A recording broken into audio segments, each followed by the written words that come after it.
The Grand Chamber of Galactic Council Station Omega-7 stretched nearly 2 kilometers in diameter. Its walls were made of transparent aluminum, offering a breathtaking view of the stars beyond. 47 different species had representatives sitting in the circular arrangement of seats, each delegation positioned according to their civilization's age and influence. The oldest races sat closest to the center, while the youngest occupied the outer rings. Humanity's delegation sat in the outermost ring. Commander Sarah Chen stood at the speaking platform, her hands clasped behind her back in a military stance that the other species found curious. Humans had only joined the Galactic Council 200 years ago, arriving in ships that barely qualified as faster-than-light capable. Their technology was primitive by galactic standards. Their understanding of cosmic politics was laughable. Yet here they were, requesting an audience to address a territorial dispute. The Valix delegation occupied seats in the third inner ring. They were ancient, powerful, and utterly confident. Their ambassador, Kreshtar, was a massive creature standing nearly 3 meters tall. His scaled body gleamed under the chamber's lights, and his 4 eyes tracked Chen's every movement with barely concealed amusement. Chen cleared her throat and began. Honorable Council members, humanity formally protests the Valix Empire's annexation of the Kepler 442 system. Our colony ships were already en route when Valix forces occupied the 4th planet. We had filed proper settlement claims 6 months prior, according to Council protocols. A ripple of quiet conversation spread through the chamber. Several species exchanged knowing glances. The more experienced diplomats had seen this scenario play out dozens of times before. Kreshtar rose from his seat without waiting for permission to speak. The council's moderator, a ancient being called a eldest from the theoretical species, made no move to stop him. Everyone knew the Valix did as they pleased. The human makes noise like a hatchling demanding food. Kreshtar's voice boomed through the translation systems. The Valix Empire has controlled that sector for 8,000 years. Your claim is meaningless. Your protocols are suggestions we choose not to follow. Chen's jaw tightened, but she maintained her composure. The council charter clearly states, the charter, Kreshtar interrupted, moving down toward the speaking platform with deliberate, heavy steps, is a document written by species who understand strength. You humans do not understand. You arrived in the galaxy like children, playing with toys you call warships. You claim worlds as if you have the power to hold them. You speak of rights as if you have earned them. He reached the platform and towered over Chen, looking down at her with all 4 eyes. Let me educate you on galactic reality, human. The Valix Empire spans 400 star systems. We have conquered and pacified 23 species who thought themselves our equals. We have maintained order in our sectors for longer than your species has possessed written language. When we desire a world, it becomes ours. This is not cruelty. This is nature. Chen stood her ground, not backing away despite the massive alien looming over her. Ambassador Kreshtar, we are not asking for war. We are asking for justice, according to council law. Kreshtar's laugh sounded like grinding stone. Justice? Law? These are concepts for the weak to hide behind. The strong take what they desire. The weak accept what they are given. He turned away from Chen, addressing the full council. I propose we save the humans time and embarrassment. The Valix Empire will generously offer humanity a choice. Surrender 60% of your colony worlds to Valix administration. In exchange, we will allow you to keep the remaining 40% under our protection. The chamber erupted in shocked murmurs. 60% was an outrageous demand. Several species looked at the human delegation with pity. The theoretical eldest raised a limb for silence. Ambassador Kreshtar. The eldest's translated voice carried a note of concern.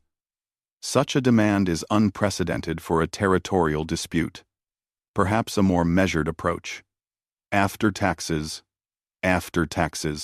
is not necessary, Kreshtar finished.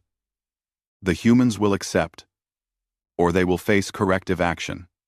We have given this choice to others before. All have chosen wisely. His eyes fixed on Chen again. 23 species. Human. 23. Who challenged Valak's supremacy. Can you name them? No? Because they no longer exist as independent civilizations. Some were integrated into our empire. Others were pacified so thoroughly that their children forget they ever had pride.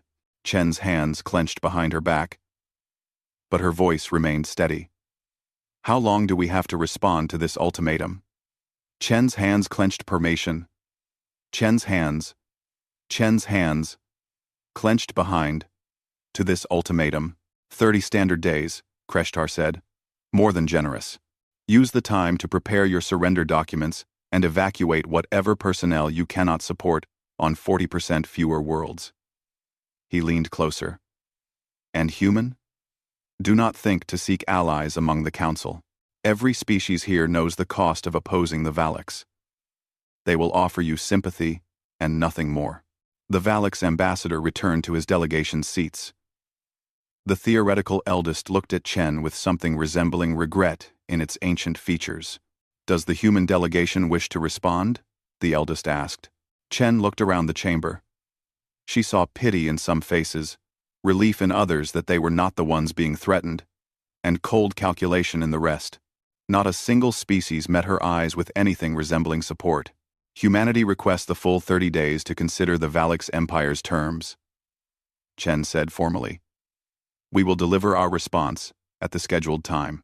As expected, Kreshtar's voice carried from his seat. Use your time wisely, human. Begin evacuations. Begin preparations. Accept the inevitable. The council session ended. As the various delegations filed out, several ambassadors approached Chen with quiet words of condolence. The Talari representative, a bird-like creature with iridescent feathers, stopped beside her. I am sorry, the Talari said softly. My people faced a similar choice 2,000 years ago. We gave the Valaks 38% of our worlds. It was painful, but we survived. There is no shame in accepting reality. How many ships did you have? Chen asked. The Talari looked confused. Ships? We had perhaps 300 warships at the time. Why? Just curious, Chen said. Thank you for your concern. As Chen walked back to the human delegation's quarters, her second-in-command, Captain Marcus Rivera, fell into step beside her. They think we're going to fold, Rivera said quietly. I know. They think we're terrified. I know. They have no idea what we've been building out past the frontier worlds. Chen allowed herself the smallest smile. I know. They reached their secure communication room. Chen sealed the door and activated the encryption systems. The holographic display flickered to life, showing Admiral James Kowalski, commander of humanity's frontier fleet. Commander Chen, Kowalski's image greeted her. I watched the council session. Quite the performance from our scaled friend. Admiral, we have 30 days, Chen said. Initiate protocol revelation. Kowalski's expression grew serious. Are you certain? Once we show our hand, there's no going back. They've given us no choice. The Valaks made this personal. They think we're weak. They think we're children playing at being a galactic civilization. Chen's voice hardened. It's time to stop playing. Understood. Protocol revelation is active. All frontier fleets are moving to assembly points. Industrial stations are running at maximum capacity. We'll be ready. The transmission ended. Rivera looked at Chen with concern. Commander, the Council has maintained peace for 12,000 years. If we do this, we're breaking that peace. No, Marcus, Chen said, looking out at the stars. The Valaks broke the peace the moment they threatened to erase our civilization. We're just going to finish what they started. Across the galaxy, humanity's machine began to move. On the frontier colony of New Harmony, what the Valaks thought were evacuation ships were actually military transports arriving. Thousands of them. Each one carried not refugees, but soldiers. Equipment. Weapons. The massive orbital stations that the Valix intelligence had identified as civilian manufacturing centers activated hidden protocols. Their production lines shifted. Where they had been building farming equipment and mining drones, they now produced weapons of war. In the asteroid fields of the Ross 154 system, what appeared to be mining operations revealed their true purpose. Hollowed-out asteroids opened like flowers, and warships emerged. Not dozens, not hundreds, thousands of ships that had been constructed in absolute secrecy, hidden from every galactic sensor and spy satellite. On Earth itself, the military high command gathered in a bunker beneath the Swiss Alps. Fleet Admiral Chen, no relation to Sarah, though they shared the distinction of being from the same ancestral region of Old Earth, addressed the assembled officers.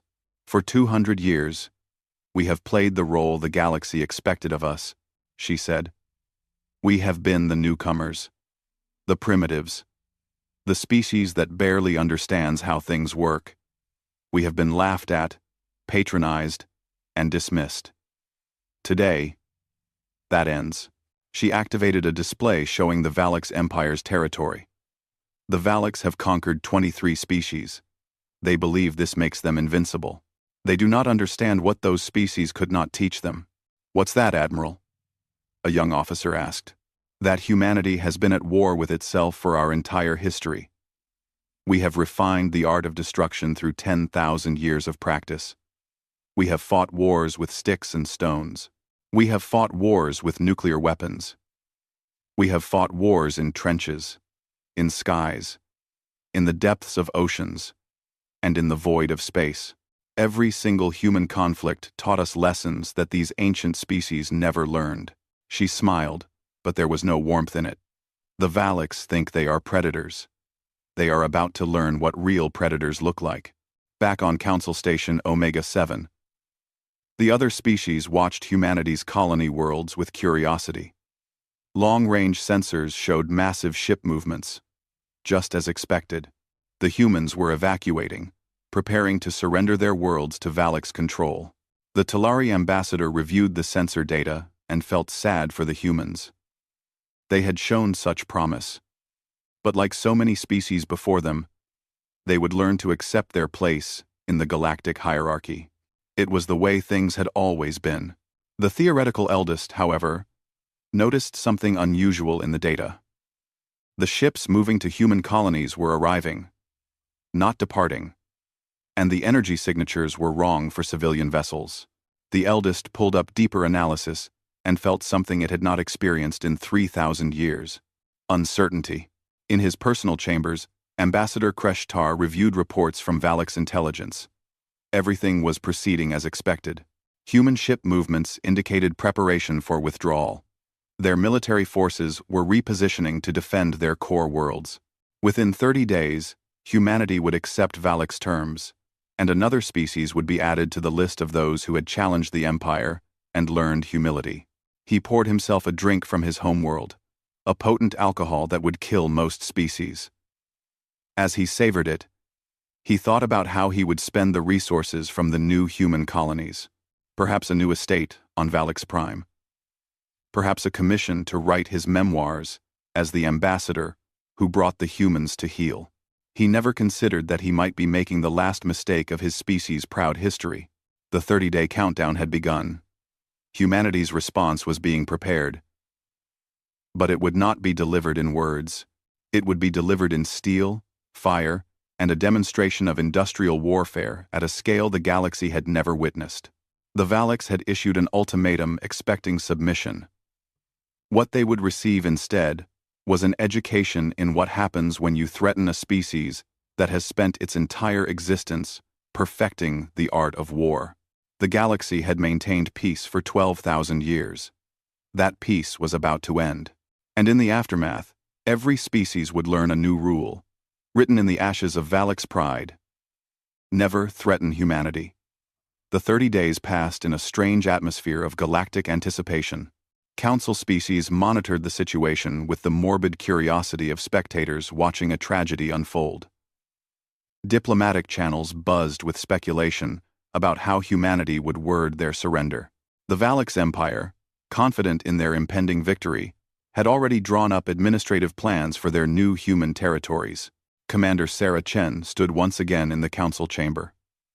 The date for humanity's formal response had arrived. Every delegation was present, many having come specifically to witness this moment. The theoretical eldest presided over the session with its usual ancient dignity. Ambassador Kreshtar sat in his delegation's seats, radiating satisfaction.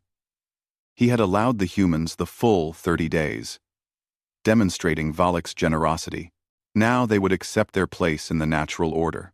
The council recognizes Commander Sarah Chen of the human delegation, the eldest announced. The 30 standard days have elapsed. Humanity's response to the Valix Empire's terms is requested. VP BP, Crescio, was. Chen walked to the speaking platform carrying a single datapad. The chamber fell completely silent. Every eye, sensor, and recording device focused on her. She placed the datapad on the platform and looked directly at Kreshtar. Ambassador Kreshtar. The Valix Empire demanded that humanity surrender 60% of our colony worlds. You gave us 30 days to prepare our acceptance. Kreshtar nodded, his scaled face showing approval. A wise decision, human. Your submission documents are in order? We have no submission documents, Chen said calmly. Confusion rippled through Kreshtar's expression. Then you require more time? This is acceptable. We can grant another. No, Chen interrupted. We do not require more time. We have prepared our response. It is complete. She picked up the datapad and displayed it on the chamber's main screen. On it was a single word in multiple languages, including Valix. No. The chamber erupted. Species began talking over each other. The theoretical eldest tried to restore order. Kreshtar rose from his seat, his 4 eyes wide with disbelief.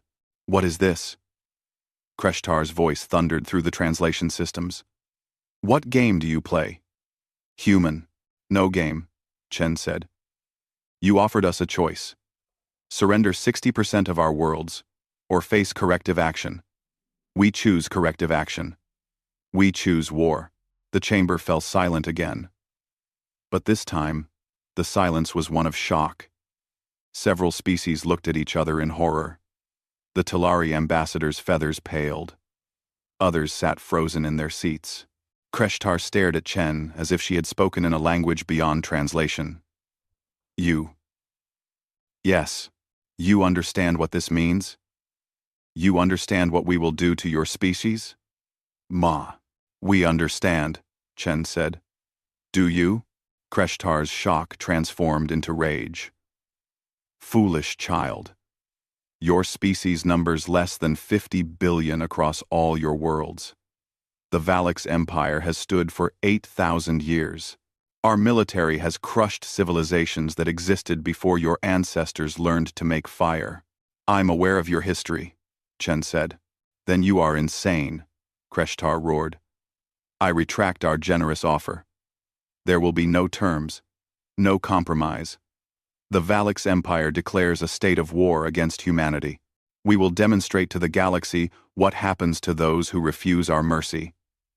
He turned to address the council. Let this stand as example to all. The Valix Empire will prosecute this war until humanity begs for the opportunity to surrender. And when they do, we will show them no compassion. The theoretical eldest raised a limb. Ambassador Kreshtar, the council has protocols for declaring war. Perhaps mediation. Mediation is rejected, Kreshtar said. The humans have made their choice. They will learn the price. As the Valix departed, other species rushed to the human delegation. The Talari ambassador grabbed Chen's arm. What have you done? Commander, please. There is still time to reconsider. Call them back. Accept their terms. 60% is better than extinction. Chen gently removed the Talari's hand. Thank you for your concern. We have made our decision. A dozen other ambassadors crowded around. all speaking at once, all offering advice, all begging humanity to reconsider, none offering to actually help. Chen raised her voice. Honored council members, I appreciate your concern. I ask only one thing. Watch what happens next. Learn from it. She left the chamber with her delegation, leaving confused and frightened ambassadors behind. In the human delegation's secure communication room, Chen activated the emergency channel to Earth. Fleet Admiral Chen's image appeared immediately. It's done, Commander Chen said simply. Confirmed, the Admiral replied. Valak's long-range sensors show their main fleet mobilizing. 4,000 warships headed to our border. Estimated arrival at New Harmony in 6 days. Commander Chen smiled. Oh, we're ready. Operation Revelation is complete. Every ship is in position. Every weapon is armed. Every soldier knows their role. The Admiral's expression grew fierce. They think 4,000 ships will intimidate us. They're about to get the shock of their lives. What the Valaks didn't know was what humanity had actually been doing during those 30 days. The evacuation ships the Valaks' intelligence had detected weren't carrying refugees. They were military transports delivering weapons, troops, and equipment to every human colony world. The civilian space stations humanity had built weren't just manufacturing centers. They were military-industrial complexes, designed from the beginning to switch to war production at a moment's notice. Humanity had learned a harsh lesson from their own history. Never again would they be caught, unprepared. Never again would they be victims. After joining the Galactic Council and seeing how the older species operated, humanity's government had made a decision. They would play the role of peaceful newcomers. They would appear weak. They would build their true military strength in secret. For 200 years, every civilian ship design had a military variant hidden in the blueprints. Every mining operation in remote asteroids doubled as a covert shipyard. Every peaceful colony had underground military bunkers. Humanity's real fleet wasn't the few hundred ships they showed the galaxy. It was the tens of thousands they had built in the dark spaces between stars. On New Harmony, Admiral Kenji Tanaka stood on the bridge of the UHSF, United Human Space Forces. Indomitable, a battleship-class vessel that the Galactic Council had no idea existed. Around him, holographic displays showed the positions of his fleet, 40,000 ships. That was what humanity had assembled at New Harmony alone. Not the primitive vessels the galaxy had seen. These were warships designed with 2 centuries of studying galactic technology and improving upon it. They incorporated lessons from human history, lessons learned in blood across 10,000 years of warfare. Admiral. Valak's fleet detected entering sensor range. His tactical officer reported. Confirmed count. 4,000 ships. They're maintaining standard Valak's battle formation. Tanaka studied the display. The Valak's fleet approached in a magnificent formation, a show of force meant to intimidate.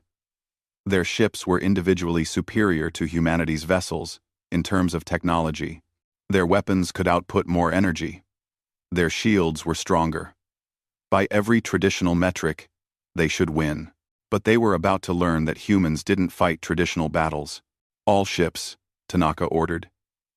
Activate full sensor arrays. Let them see us. Let them count us. And then let them understand their mistake.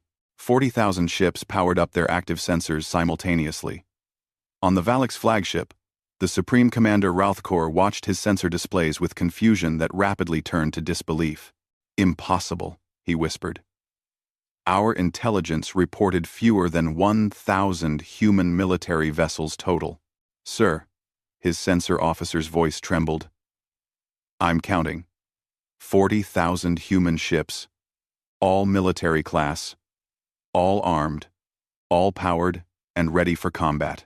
Rauthkor's scaled hands gripped his command chair. It's a trick. They're using sensor ghosts. Decoys. No, sir. These are real ships. I'm reading power signatures, heat signatures, gravitational displacement. They're all real. For the first time in his 300 years of life, Ralthkor felt something unfamiliar. Fear. Not for himself, but for his fleet. 4,000 ships against 40,000. The numbers were devastating. But Valak's pride ran deep. All ships, he commanded. Battle formation sovereign. We will show these humans that quality defeats quantity. Advance. On the Indomitable, Tanaka watched the Valak's fleet begin their attack run. They're actually going to engage, he said with something like admiration. I'll give them credit for courage. Orders, sir? His tactical officer asked. All ships. Tanaka said calmly. Pattern Delta 7. Target their command ships first. Drone swarms launch on my mark. Kinetic batteries prepare saturation fire. Show them what happens when you threaten humanity. The Battle of New Harmony began. The Valaks expected a traditional engagement. Ships would maneuver for position. Energy weapons would be exchanged at range. Shields would be tested. Eventually, one side would gain advantage through superior technology or tactics. This was how galactic warfare had been conducted for thousands of years. Humanity fought differently. The first wave wasn't manned ships. It was drones. Thousands upon thousands of automated attack craft. Each one carrying kinetic weapons and guided by artificial intelligence that could outthink any living pilot. The Valak's point defense systems opened fire, destroying hundreds of drones. But for every one destroyed, 3 more took its place. What is this? Ralthkor watched his screens in confusion. They're wasting resources on unmanned craft. 22. What is this? Ralthkor watched his screens. Ralthkor watched his screens. End quote. End quote. But the drones weren't wasted. They were reconnaissance. Every drone that got destroyed first transmitted data back to the human fleet. Exact locations of Valak's point defense systems. Exact firing patterns. Exact response times. Within minutes, humanity's combat computers had mapped every weakness in the Valak's formation. Then, the real attack began. Human ships didn't close to traditional combat range. They stayed at extreme distance and fired kinetic weapons, not energy beams that shields could dissipate. Solid chunks of metal accelerated to a significant fraction of light speed. Thousands of projectiles fired in patterns calculated by computers. Valak's shields could stop energy weapons. They were nearly useless against kinetic impacts. All ships evasive, Ralthkor ordered. But the Valak's fleet, in their tight formation, couldn't maneuver quickly enough. The kinetic barrage struck like the hammer of a god. Ships that had withstood energy weapon fire for hours in previous battles were punctured and destroyed in seconds. Return fire, Ralthkor commanded. The Valak's fleet unleashed their powerful energy weapons. Beams that could crack planets reached out toward the human ships. But humanity's fleet scattered into smaller groups, each one moving independently. The coordination was perfect, impossible for living crews to achieve. The Valaks didn't know that every human ship was networked together by communication AI, turning 40,000 individual vessels into one vast, distributed intelligence. Where Valak's beams struck, human ships were indeed destroyed. But for every human vessel lost, 2 Valak ships were shattered by kinetic barrages. Sir, we've lost 400 ships, the Valak's tactical officer reported. Human losses estimated at 600. The math was brutal. The Valaks could win exchange rates, but not the overall battle. They were outnumbered 10-1. Ralthkor made the hardest decision of his military career. The Valak's fleet turned and ran. Humanity's ships pursued, hammering the fleeing vessels with long-range kinetic fire. By the time the Valak's fleet jumped to faster-than-light speeds, they had lost 1,200 ships, nearly 30% of their force. Humanity had lost 1,500 ships. 40,000 minus 1,500 left plenty for the next engagement. On the Indomitable, Tanaka reviewed the battle reports. Acceptable losses. All ships. Begin recovery operations. Collect our dead.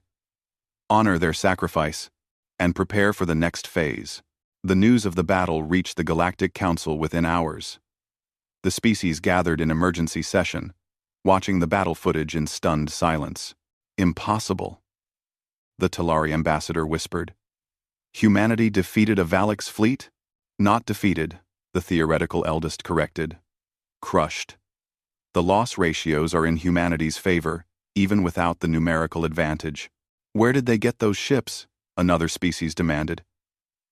Commander Chen, attending the emergency session, provided the answer. We built them. While you all assumed we were primitive and weak, we were preparing.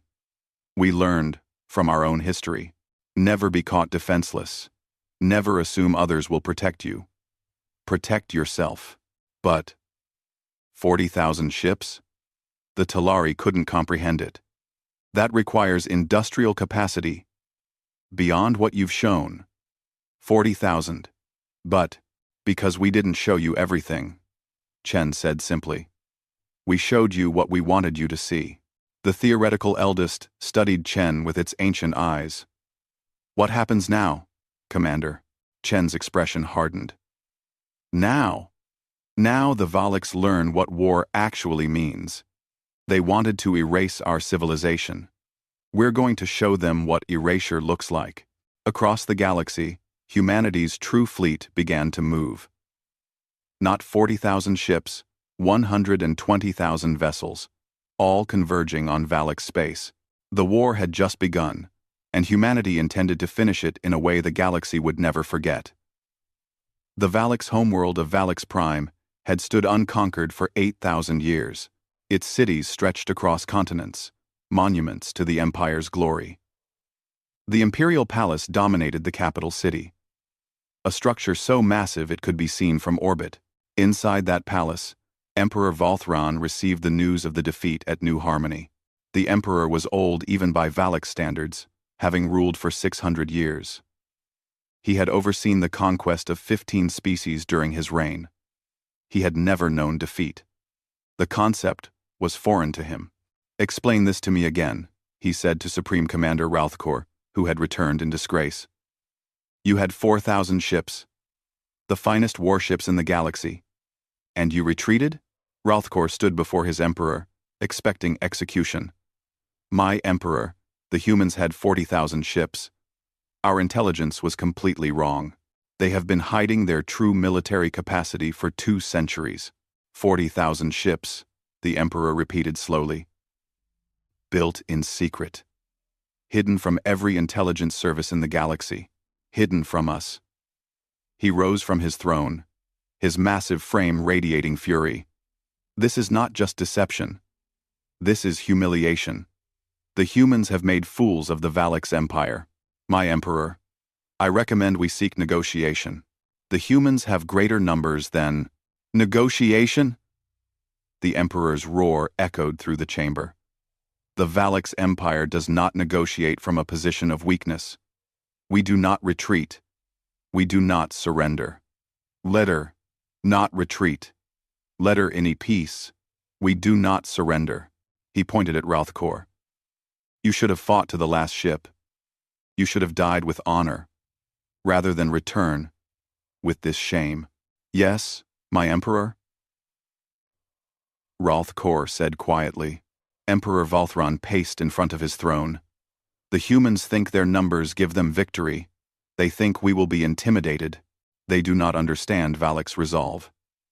He turned to his military council. I declare a war of extermination. Not conquest. Not pacification. Complete and total annihilation of the human species. The military council members looked at each other with concern. A war of extermination was the highest level of Valix military doctrine.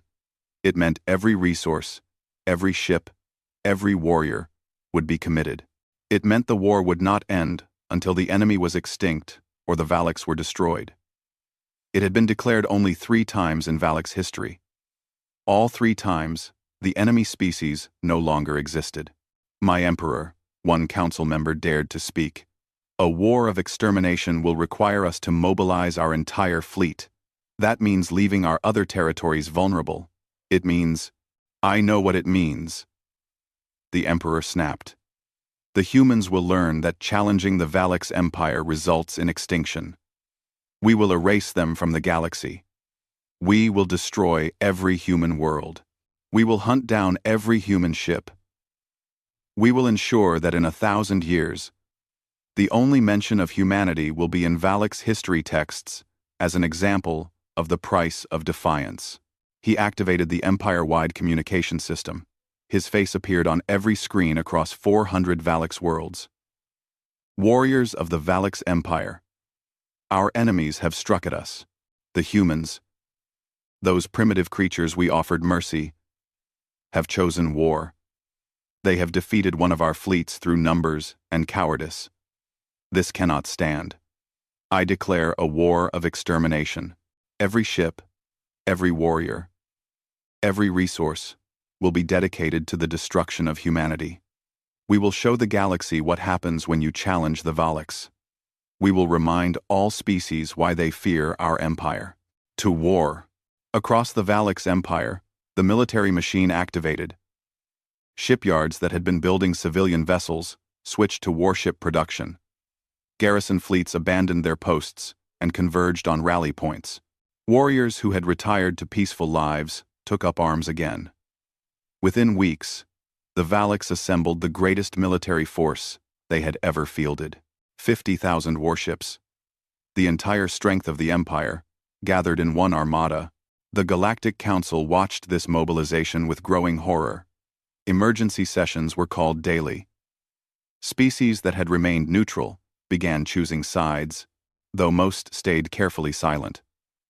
The Talari ambassador led a coalition attempting to broker peace. The coalition sent a message to Earth, begging humanity to reconsider. The response came from Fleet Admiral Chen herself. Honorable Council members, we appreciate your concern for galactic peace. However, the Valix Empire declared a war of extermination against humanity. They have stated publicly their intention to hunt down and kill every member of our species. They have given us no choice but to respond in kind. But, Commander, the Talari pleaded over the communication channel, you won one battle. The Valix are mobilizing everything. 50,000 ships. Even with your 40,000, the numbers favor them. Please, accept mediation. Accept a negotiated peace. The galaxy cannot afford this war. Admiral Chen's expression was stone. We gave them a chance to walk away. Ambassador Kreshtar had 30 days to reconsider his ultimatum. He chose threats. Emperor Valthron had the opportunity to accept a limited defeat. He chose extinction war. We will give them exactly what they asked for. You don't understand, another ambassador said desperately. The Valix have never lost a total war. Their warriors are bred for combat. Their technology has been refined over millennia. Quality will defeat your quantity. You're right, Admiral Chen said. We don't understand. We don't understand how a species can fight for 8,000 years and learn so little about actual warfare. The transmission ended, leaving the council members confused and frightened. What they didn't know was that humanity's initial fleet at New Harmony wasn't their full strength. It wasn't even close.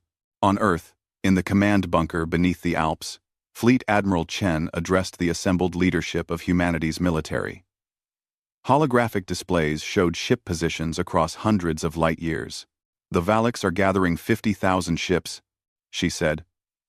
Our intelligence indicates they're assembling near their home system for a massive strike at our core worlds. They believe this will end the war. What are our numbers? Asked General Okonkwo, commander of ground forces. Admiral Chen smiled. The Valix know about the 40,000 ships at New Harmony. They don't know about the 80,000 we've been building in secret shipyards over the past month. They don't know that every single one of our colony worlds has been building ships at maximum capacity since the council meeting. She activated a display showing humanity's true fleet strength. The numbers made even the experienced officers pause. 120,000 ships, Admiral Chen said. Full military class, armed with the latest weapons, crewed by personnel who have trained for this moment for decades. The Valaks think they're bringing overwhelming force. They're about to learn what overwhelming actually means. What's our objective? Another officer asked. Total victory. Admiral Chen said simply. The Valaks declared, a war of extermination. We're going to show them they should have chosen negotiation. We will break their fleet. We will break their empire. And we will ensure that no species ever threatens humanity again. The Valaks fleet assembled near Valaks Prime's moon. It was a sight to inspire awe. 50,000 warships, each one a masterpiece of military engineering. The fleet stretched across hundreds of thousands of kilometers, a wall of metal and firepower that had never been defeated. Emperor Valthran himself came to the flagship, the Eternal Dominion, to address his warriors. My soldiers, you are about to participate in the greatest military campaign in Valaks history. We will strike at the human homeworld itself. We will burn it to ash. We will ensure that humanity's defiance ends in their extinction. This is our destiny. This is our right as the superior species. The warriors roared their approval. They believed in their emperor. They believed in their strength. They believed they could not lose. Supreme Commander Ralthkor, despite his earlier disgrace, was given command of one battle group. He alone had faced the humans and survived. He alone had concerns about what was coming. My emperor, he said privately to Valthran. The humans have shown tactical sophistication beyond their apparent age as a spacefaring species. I recommend caution. Jester. Caution is for the weak, the emperor replied. We have assembled the full might of the Valaks Empire. Let the humans bring every ship they possess. We will crush them through superior power and superior will. The Valaks fleet entered faster than light travel, heading toward human space. Their target: Sol system. Earth itself. Humanity's response was already in motion. The Valaks fleet dropped out of FTL at the edge of the Sol system, expecting to find a desperate defense. Instead, they found nothing. The system appeared empty. Where are they? Emperor Valthran demanded. Scan the entire system. My emperor, the sensor officer reported. I'm detecting. I don't understand these readings. Explain. There are ships, my emperor, everywhere. They're using some kind of stealth technology. They were invisible until they powered up their weapons systems. I'm counting. Emperor, I'm counting 120,000 human ships. The emperor's face went through several expressions. Disbelief. Confusion. Then rage. Impossible! Our intelligence said. Our intelligence was wrong, my emperor. Ralthkor said quietly. The humans have been playing us from the beginning. What the Valaks didn't know was that humanity had chosen the battlefield carefully. The Sol system's asteroid belt had been converted into a massive weapons platform over the past month. Every asteroid large enough to be useful now contained missile launchers, kinetic accelerators, and point defense systems. The Valaks fleet hadn't just entered a system. They had entered a trap. Fleet Admiral Tanaka, commanding the human defense fleet from the UHSF Indomitable, watched the Valaks fleet spread out in their traditional formation. They still don't understand, he said. They still think this is a conventional battle. Sir, Valaks fleet is beginning their attack approach, his tactical officer reported. All ships, Tanaka ordered. Execute Battle Plan Terra. Show them what home field advantage means. The Battle of Sol, later called the Battle of Valaks Prime's moon for historical irony, began. Humanity didn't fight fairly. They had learned long ago that fair fights were for sports, not survival. The asteroid belt weapons fired first, catching the Valaks fleet in a crossfire they couldn't have anticipated. Thousands of kinetic projectiles and missiles emerged from what the Valaks had thought was empty space. Valaks ships scattered, breaking formation. Their return fire destroyed dozens of weapon platforms. But for every one destroyed, two more opened fire. The asteroids were automated, controlled by combat AI that didn't fear death because it couldn't die. Then the human fleet attacked from three directions simultaneously. 120,000 ships, coordinated by networked intelligence, moving in patterns no biological crew could execute. They didn't try to match Valak's formations. They swarmed like insects, each ship a small part of a vast predatory intelligence. Emperor Valthran watched his tactical displays with growing horror. They're everywhere. How can they coordinate this many ships? The answer was simple. Computers. While biological crews needed hierarchy and command structures, humanity's ships were networked. Every sensor, reading from every ship was shared instantly. Every tactical decision was made with complete information. It was like fighting a single organism with 120,000 bodies. The Valaks fought bravely. Their warriors were skilled. Their weapons were powerful. But they were fighting the wrong kind of war. They were fighting for honor and glory. Humanity was fighting for survival. And survival didn't care about honor. Kinetic weapons punched through Valak's shields. Missile swarms overwhelmed point defenses. Automated drones kamikazed into Valak's command ships, not caring about the loss because there was no pilot to die. Where the Valaks would have pulled back to avoid losing rare trained warriors, humanity pressed forward because their ships could be replaced faster than Valak's ships could be destroyed. "My Emperor, we must retreat," Routhkor urged. "We're losing ships at an unsustainable rate." The Emperor gripped his command chair, watching his fleet die. 20,000 ships lost. Then, 30,000. The battle had been going for only 6 hours. "No," he said. "We fight to the last ship. We are Valaks. We do not retreat. Then we die," Routhkor said quietly.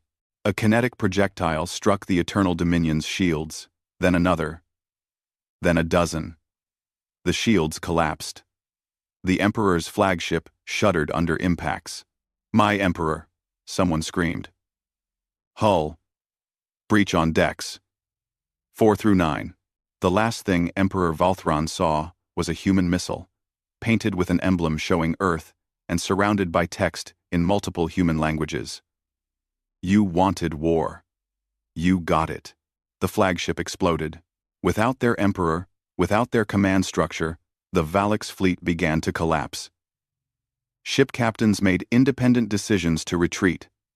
Some fought to the death, others surrendered, a concept that Valak's warriors had never considered before this moment. When the battle ended, the Valak's fleet had been reduced from 50,000 ships to less than 8,000. Humanity had lost 48,000 ships. By traditional metrics, the Valaks had won the exchange rate. By actual military objectives, they had been destroyed. The surviving Valaks ships fled in disorder, scattering across multiple jump vectors. Humanity's ships pursued, hunting down the survivors systematically. Admiral Tanaka reviewed the battle reports. "Acceptable losses. Begin recovery operations. And prepare the fleet for Phase 2. "What's Phase 2, sir?" his tactical officer asked. Tanaka's expression was grim. The Valaks declared a war of extermination. They wanted to erase humanity. "We're going to show them what actual erasure looks like. We're taking the war to every Valak's world. We're going to dismantle their empire, piece by piece." The Galactic Council received the news in stunned silence. Humanity had destroyed the greatest Valak's fleet ever assembled. The species that had ruled their sector for 8,000 years had been broken in a single battle. But that was just the beginning. The real devastation was about to begin. The Valak's empire was in chaos. Emperor Valthran was dead. The fleet was scattered, and humanity's forces were advancing into Valak's territory with methodical precision. On Valak's Prime, the Imperial Council gathered in emergency session. Without an emperor, the council members fought among themselves for control. Some argued for immediate surrender. Others demanded continued resistance. A few suggested evacuating the homeworld entirely. Supreme Commander Routhkor, one of the few senior military leaders to survive the Battle of Saul, addressed the council. Honored members, we must face reality. Humanity has destroyed our fleet. Our intelligence was completely wrong about their capabilities. Every assumption we made was incorrect. Then we rebuild, one council member shouted. We mobilize our reserves. We call upon every Valak's warrior. We have no reserves, Rothkor said quietly. That was our entire fleet. Every ship we had. And humanity destroyed it in one battle. They still have 70,000 operational vessels. We have perhaps 4,000 scattered across our territory. The council chamber fell silent as the full scope of the disaster became clear. What do you recommend? The acting council leader asked. Surrender, Rothkor said. Immediately. Unconditionally. Before humanity's fleet arrives here. Perhaps we can negotiate terms. Preserve our civilization. The chamber's communication system activated, interrupting him. A human face appeared on the main screen. It was Fleet Admiral Chen. Members of the Valak's Imperial Council, she said. This is Fleet Admiral Chen of the United Human Space Forces.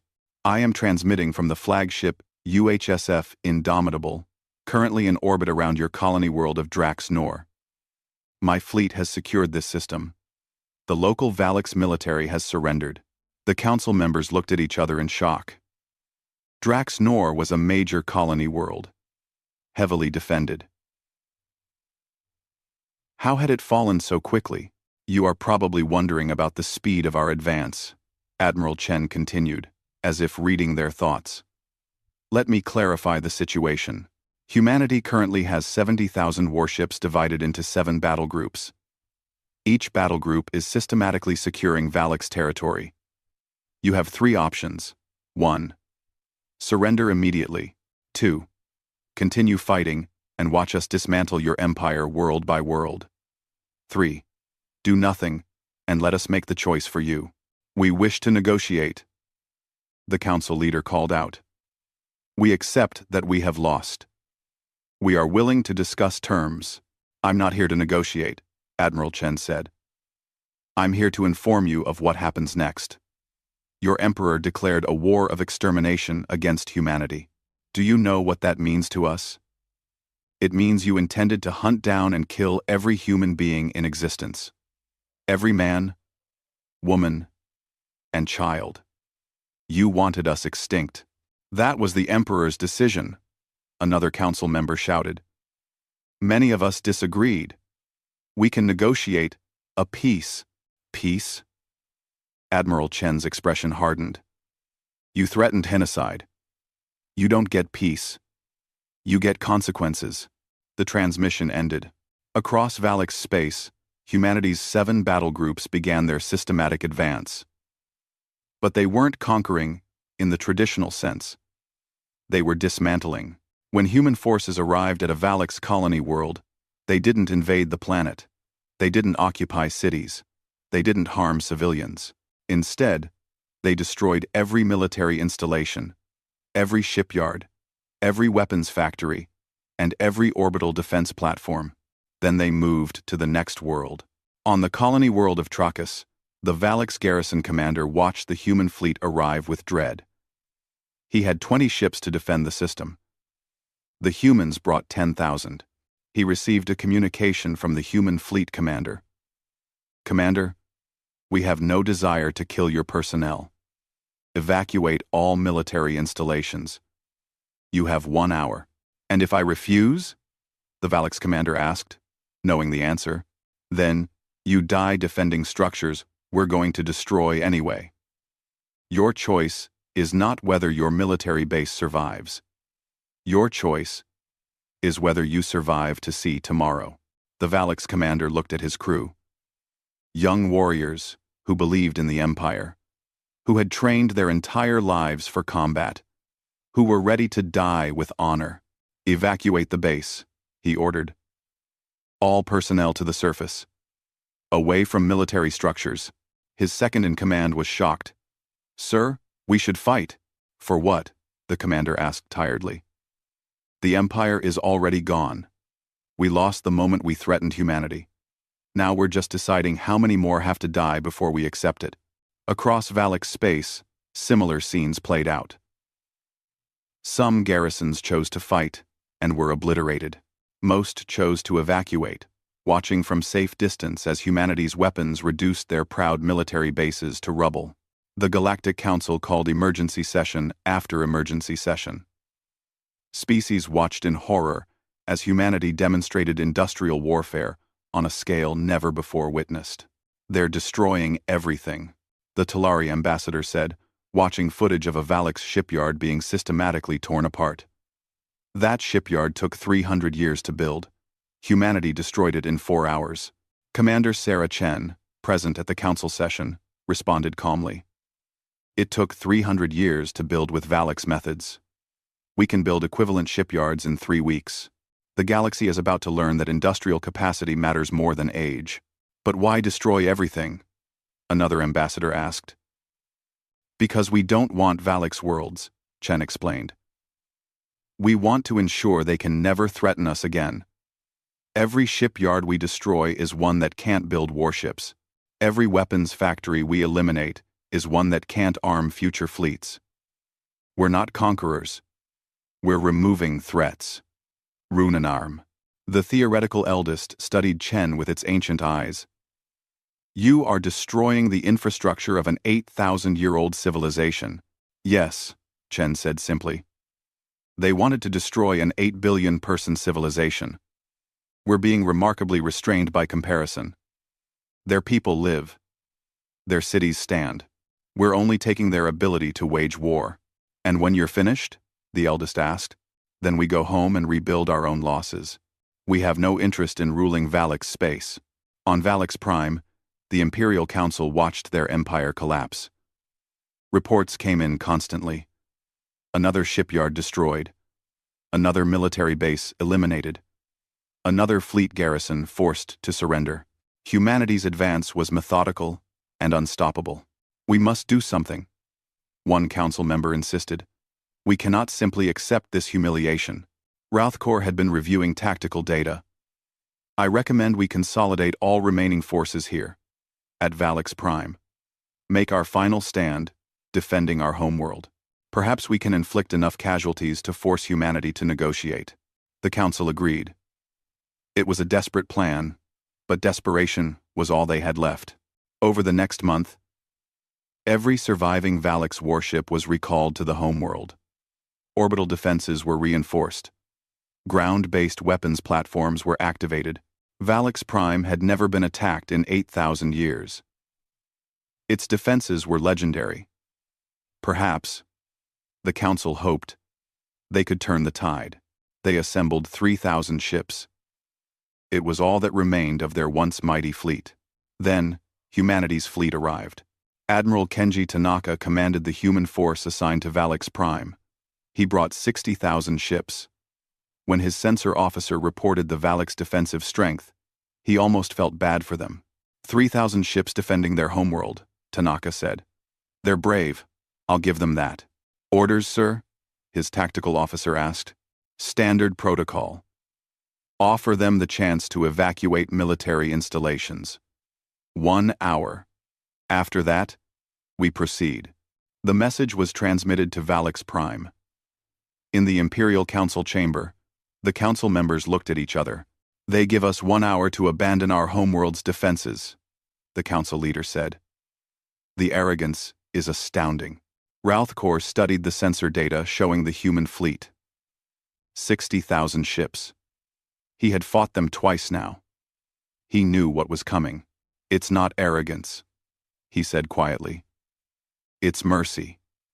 They're giving us the chance to live. I recommend we take it. Abandon our homeworld without a fight?" A council member was outraged. "Never. We are Valaks. We fight to the last." "Then you'll die to the last," Routhkor said, "and achieve nothing. The Empire is already gone. This isn't about victory anymore. It's about survival." The council voted. 10 members voted to evacuate. 15 voted to fight. It was decided. The hour passed. Valix Prime's defenses remained active. The orbital platforms armed their weapons. The 3,000 warships took defensive positions. Humanity's fleet attacked. The battle lasted 3 hours. It was less of a battle and more of an execution. Human ships, coordinated by their network intelligence, simply overwhelmed every defense. They didn't take risks. They didn't seek glory. They identified targets and destroyed them with cold efficiency. Valix orbital platforms that had protected the homeworld for millennia were reduced to debris. Warships that represented centuries of engineering were torn apart by kinetic barrages. The Valix fought with desperate courage, but courage couldn't overcome 20-to-1 odds. When it ended, Valix Prime's orbital space was clear of military assets. 3,000 ships destroyed. Orbital defenses eliminated. The planet itself was untouched. The cities stood. The civilians lived. But the military power of the Valix Empire was completely erased.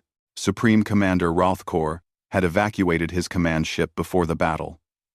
One of the few who accepted the inevitable. He watched from the surface as the last Valix warship exploded in orbit. 8,000 years of military supremacy ended in 3 hours. Admiral Tanaka transmitted to Valix Prime. Imperial Council, your military forces have been neutralized. Your orbital defenses are destroyed. You have no fleet. You have no weapons factories. You have no shipyards. The Valix Empire's ability to wage war no longer exists. In the council chamber, the surviving members sat in stunned silence. Everything they had built, everything they had conquered, everything they had taken pride in for 8,000 years was gone. What do you want from us? The council leader asked, his voice defeated. To ensure this never happens again, Tanaka replied. Stand by for a formal communication from Earth. Across the galaxy, every species watched what had happened. The mighty Valix Empire. The civilization that had conquered 23 species, that had never been defeated in 8,000 years, had been systematically dismantled in less than 2 months. The Galactic Council convened, but no one knew what to say. The Talari ambassador looked at Commander Chen with something resembling fear. What will you do now? The Talari asked quietly. Now we dictate terms, Chen said. The Valix wanted to erase us. We're going to ensure they never have the capacity to threaten anyone again. You've already destroyed their military, another ambassador said. What more can you take from them? Chen's expression was cold. Everything that made them an empire. When we're done, the Valix will exist, but the Valix Empire won't. They'll remember what they lost. They'll remember why they lost it. And they'll teach their children to never, ever threaten humanity again. The theoretical eldest spoke. What you describe sounds like cultural erasure. No, Chen corrected. Cultural erasure would be destroying their history, their language, their identity. We're doing something different. We're making their empire itself into history. Future Valix will know their ancestors once ruled 400 worlds. They'll know their ancestors declared a war of extermination on humanity. And they'll know how badly that turned out for them. She stood to address the full council. Let this be a lesson to every species here. Humanity came to this galaxy in peace. We were laughed at. We were patronized. We were threatened with genocide. We gave the Valix every chance to back down. They chose war. This is what happens when you choose war. With humanity. The council members sat in silence. Every species was making calculations, re-evaluating their understanding of galactic power structures. The age of Valix supremacy was over. The age of humanity had begun. On Valix Prime, Rothkor stood in the ruins of an orbital defense platform that had crashed to the surface. Around him, young Valix warriors wept for their destroyed empire. He felt nothing but exhaustion. Commander, one young warrior asked. Rothkor looked up at the sky where human ships still orbited. Now, We learn to live in the galaxy that humanity is creating. And we teach our children to be smarter than we were. The reckoning had come to the Valix Empire. And it had been absolute. 1 month after the fall of Valix Prime, the Galactic Council gathered for what many species considered the most important session in 12,000 years of galactic history. Every ambassador was present. Every species sent observers. The chamber was packed with representatives wanting to witness humanity's terms for the defeated Valix Empire. Commander Sarah Chen walked to the speaking platform. Behind her stood Fleet Admiral Chen and a delegation of human military and civilian leaders. Across from them sat what remained of the Valix Imperial Council, looking diminished and defeated. The theoretical eldest called the session to order. The council recognizes Commander Sarah Chen of humanity. The floor is yours. Chen placed a datapad on the platform, but didn't look at it. She had memorized every word she was about to say. Honored council members. 42 days ago, the Valix Empire declared a war of extermination against humanity.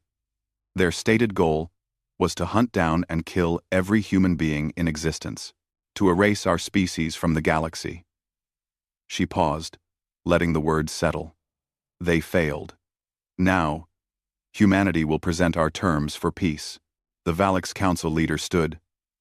We accept full responsibility for the war. We are prepared to pay reasonable reparations and acknowledge our defeat. We ask only that.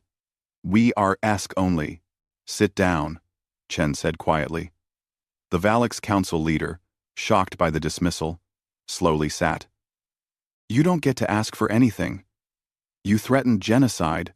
There is no reasonable response to that. There is only the response you've earned. She activated the holographic display, showing a map of Valix space. The Valix Empire currently claims 400 star systems. As of today, the Valix Empire claims 0 star systems. Shocked murmurs filled the chamber. The Valix Council members stood in protest. You cannot do this, one shouted.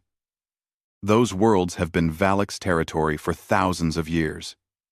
2-5, and now they're not. Chen said calmly. Every Valix colony world is granted immediate independence. They are free to govern themselves, join the Galactic Council, form alliances, or remain independent. The Valix homeworld has no authority over them. But that's our entire civilization, another council member protested. No, Chen corrected. That's your empire. Your civilization still exists. Your people still live. Your culture still remains. But your empire is dissolved. This is not negotiable. The theoretical eldest spoke carefully. Commander Chen, what you propose is the complete dismantlement of an 8,000-year-old political structure. What I propose is justice, Chen replied. The Valix Empire was built on conquest. 23 species were subjugated. Their independence stolen. Those that resisted were destroyed. The Empire maintained control through threat of force. That ends today. She changed the holographic display. Second term. All Valix military technology is to be destroyed.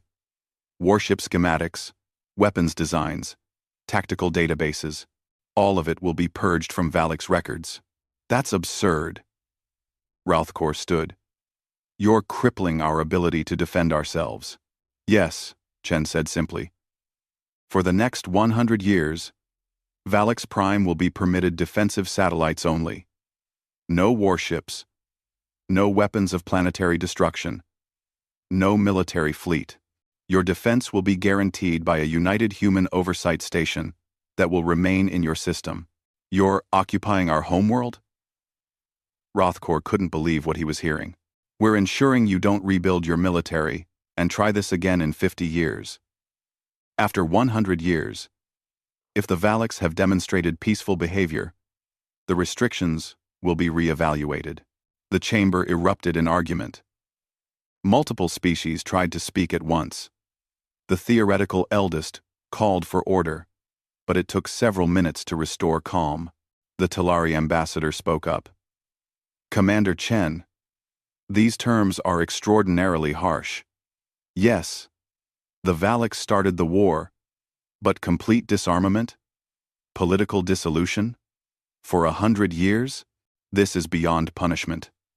This is exactly what they planned for us, Chen finished.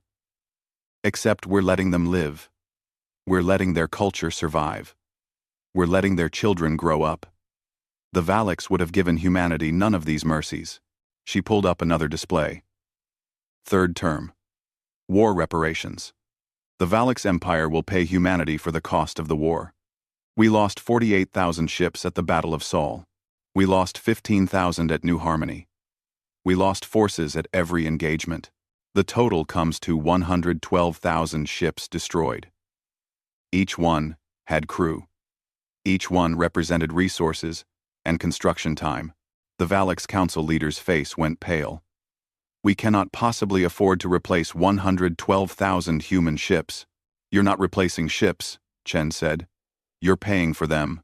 The calculated value, based on construction costs and resources, comes to a sum that will take your economy approximately 1,000 years to repay if you maintain a consistent payment schedule. 1,000 years? Multiple species gasped. Our children's children's children will be paying this debt, a Valaks Council member shouted. Yes, Chen said coldly. Just as our children's children's children would have never existed if you had succeeded in your genocide. Consider yourselves fortunate. We're accepting payment instead of claiming Valaks Prime itself as compensation. She let that sink in. The alternative to crushing reparations was loss of their homeworld. The Valaks Council members looked sick. Fourth term, and this is the most important, Chen said. The chamber exploded in outrage. Multiple species stood and shouted. The theoretical eldest had to use the chamber's acoustic dampeners to quiet everyone. That is cultural genocide, the Valaks Council leader roared. You cannot rewrite our history. We're not rewriting history, Chen said. We're ensuring it's taught correctly. Future generations of Valaks will learn the complete truth about their empire. They will learn about the 23 species you conquered. They will learn about the cultures you destroyed. They will learn about the war of extermination you declared on humanity and why you lost. She pulled up educational curriculum on the display.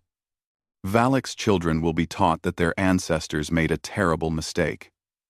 They challenged a species they didn't understand and paid a devastating price. They will learn that empires built on conquest eventually fall. They will learn that threatening genocide brings consequences. You're making us teach our children to be ashamed of our history, another council member protested. No, Chen corrected. We're making you teach the truth. Your empire conquered and subjugated. Your empire threatened extinction of another species. These are facts. If teaching facts makes Valaks children ashamed, perhaps that shame is deserved. She turned to address the full council. Let me be absolutely clear about what humanity is doing here. We are not committing genocide. Every Valaks citizen lives. We are not destroying their culture. Their language, art, music, literature all remain.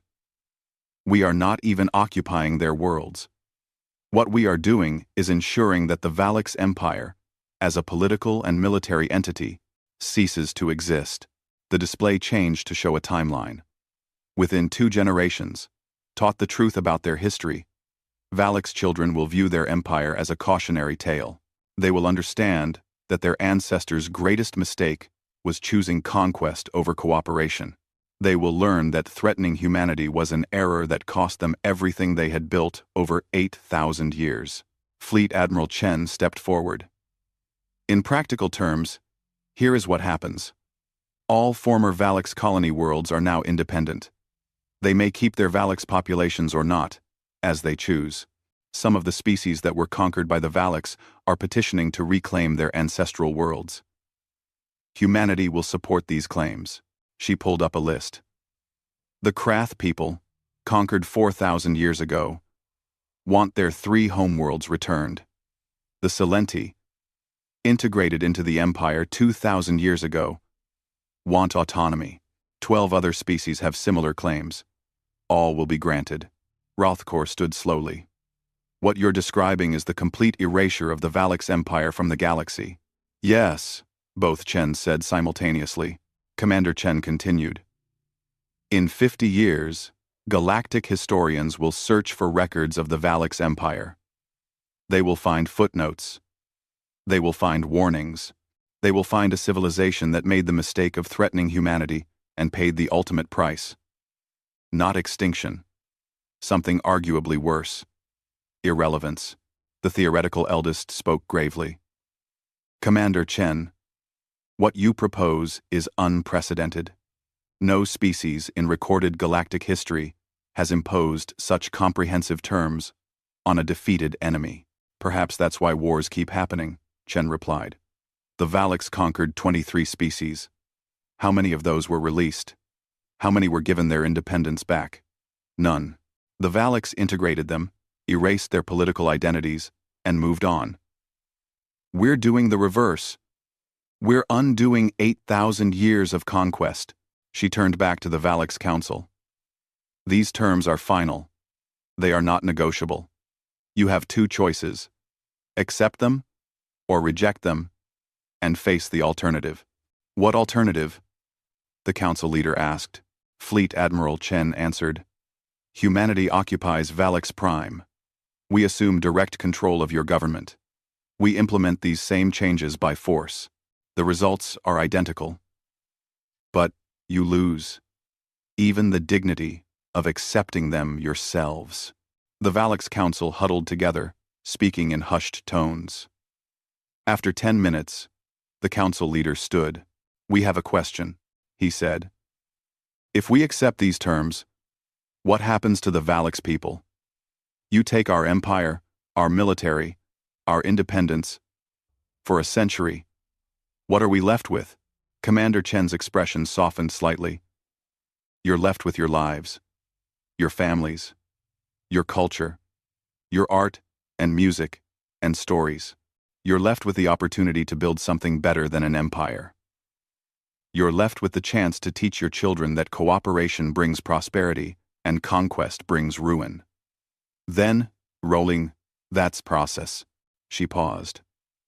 The Valix people aren't our enemy. The Valix Empire was. We're removing the empire. The people can choose what comes next. Avri 9 distraction. Avri 9 distraction. Avri 9 distraction. Avri 9 distraction. Avri 9 distraction. I think that I read distraction. The council leader looked at his fellow members. They all looked defeated, exhausted, and broken. We accept your terms. The Galactic Council chamber was silent. Every species processed what had just happened. An 8,000-year-old empire had been dissolved in a single conversation. Over the next year, humanity implemented the terms methodically. Every former Valix colony was granted independence. Some chose to remain allied with Valix Prime. Most chose to go their own way. 3 species that had been conquered millennia ago reclaimed their ancestral systems and wept with joy. Valix military technology was systematically destroyed. Weapons factories were dismantled. Shipyards were converted to civilian use. The proud Valix warships that remained were scrapped for materials. A human oversight station was established in orbit around Valix Prime. Not an occupation force, just observers ensuring compliance. The Valix hated seeing it in their sky, a constant reminder of their defeat. The educational reforms were implemented gradually. Human advisors worked with Valix teachers to revise history curricula. The changes were subtle but profound. Where old texts had glorified conquest, new texts questioned it. Where old lessons had praised empire, new lessons examined its costs. The war reparations began. Every year, a significant portion of Valix economic output went to humanity. It would continue for 1,000 years. Every Valix citizen knew that their children, grandchildren, and great-grandchildren would be paying for the war their emperor had started. The cultural impact was immediate and devastating. Within a year, Speaking proudly of the old empire became taboo. Young Valaks, who grew up learning the new history, felt shame for what their ancestors had done. The word empire itself became associated with failure and disaster. 50 years after the war, a Valak student named Kreshnor sat in history class on Valak's Prime. The teacher, a middle-aged Valaks who had been a young warrior during the war, taught the lesson that all Valak's children now learned. The Valaks Empire lasted 8,000 years, the teacher said. It was built through conquest of other species. Our ancestors believed that strength gave them the right to rule others. They believed they were superior. They were wrong. Kreshnor raised a hand. Teacher, why did we start a war with humanity? The teacher pulled up images of the war. Because your ancestors were arrogant. They saw humans as weak newcomers. They issued an ultimatum, expecting submission. The humans refused, and our ancestors declared a war of extermination. What's a war of extermination? Another student asked. It means they intended to kill every human being in existence, the teacher said quietly. Complete genocide. And the humans, faced with extinction, responded with overwhelming force. They destroyed our fleet. They dismantled our empire. They ensured we could never threaten anyone again. Were the humans evil? Kreshnor asked. The teacher considered the question carefully. No. They were defending themselves. We threatened to erase their entire species. They could have done the same to us. Instead, they let us live. They let our culture survive. They only destroyed our ability to wage war and our political empire. Given what we had threatened to do to them, their mercy was extraordinary. In the back of the class, an older student who had heard stories from their grandparent asked, "Why don't we rebuild? Why don't we become strong again?" The teacher's expression was sad. Because we tried that once. We thought we were the strongest species in the galaxy. Humanity taught us we were wrong. They taught us that industrial capacity matters more than military tradition. They taught us that cooperation is stronger than conquest. Some lessons can only be learned through defeat. We learned ours. Across Valak's Prime, similar lessons were being taught. The old pride was gone. The warrior culture that had defined the Valaks for millennia was being replaced with something else. Caution, humility, an understanding that the galaxy had changed. On Earth, Commander Sarah Chen, now retired, gave an interview to a galactic news service marking the 50th anniversary of the war's end. "Do you have any regrets about the terms imposed on the Valaks?" the interviewer asked. Chen thought for a moment. "I regret that the war happened at all. I regret every life lost on both sides. But the terms themselves? No. The Valaks Empire needed to end. It was built on conquest and maintained through fear. We didn't destroy the Valaks people. We freed them from their own worst impulses. Some species call what you did cultural erasure. They're wrong," Chen said firmly. Valaks culture still exists. Their language, their art, their traditions all remain. What we erased was their empire. Future historians won't find the Valaks people gone. They'll find that the Valaks Empire is gone. There's a difference. What do you think the Valaks Empire's legacy will be? Chen smiled slightly. A warning. Future species will study what happened to the Valaks. They'll learn that threatening humanity brings consequences. They'll learn that empires built on conquest eventually fall. They'll learn that in the modern galaxy, cooperation is stronger than domination. In the Galactic Council chambers, the theoretical eldest prepared a historical record of the war. As the oldest species in the galaxy, the theoretical had witnessed the rise and fall of countless civilizations, but they had never witnessed anything quite like humanity's victory over the Valaks. The eldest wrote, "The Valaks Empire stood for 8,000 years. It conquered 23 species. It was considered invincible. Humanity, a species that had been spacefaring for barely 6 centuries, destroyed it in 2 months. This was not a military victory alone. It was a demonstration that galactic power structures had fundamentally changed. The age of ancient empires maintaining control through military might was over. The age of industrial civilizations, competing through production capacity, had begun. Humanity showed the galaxy that a young, determined species with advanced industrial capability could overcome millennia of military tradition. The lesson has been learned. No species will make the Valix Empire's mistake again. 100 years after the war, the Human Oversight Station withdrew from Valix Prime orbit. The Valix had complied with every term. They had made no attempt to rebuild their military beyond defensive forces. They had paid their reparations faithfully. They had taught their children the truth about their history. The Valix were granted the right to build a small defensive fleet. They built 10 ships. Not thousands. Not hundreds. 10 ships to patrol their home system.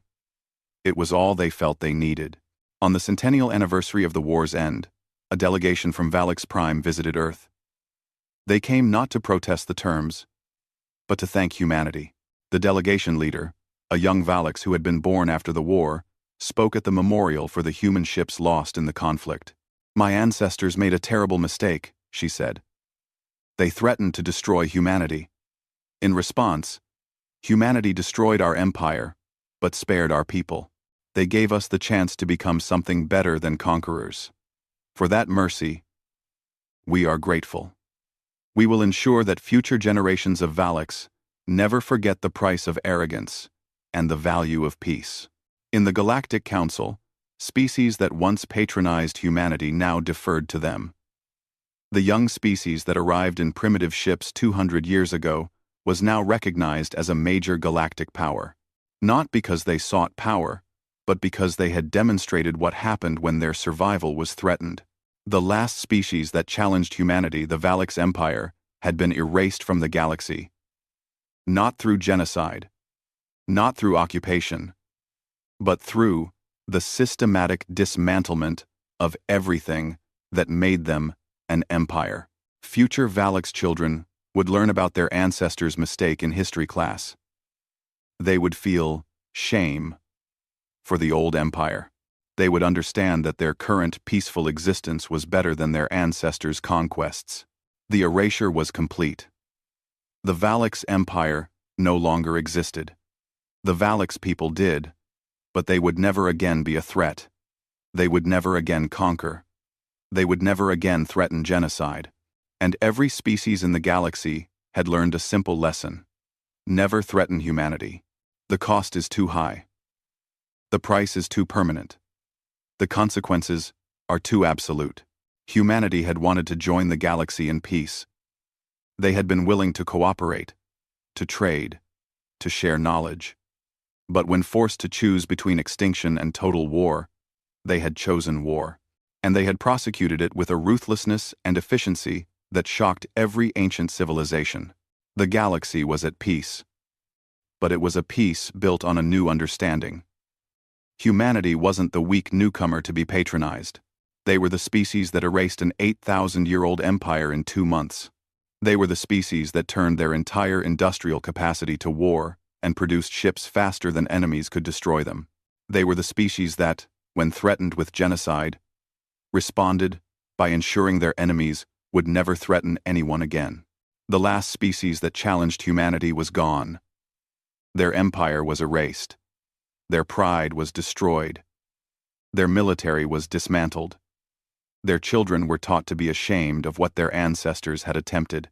And in 1,000 years, when galactic historians searched for information about the great Valix Empire, they would find only footnotes, warnings, cautionary tales.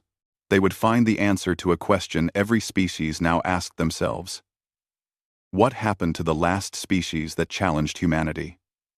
1. The answer was simple, final, and absolute.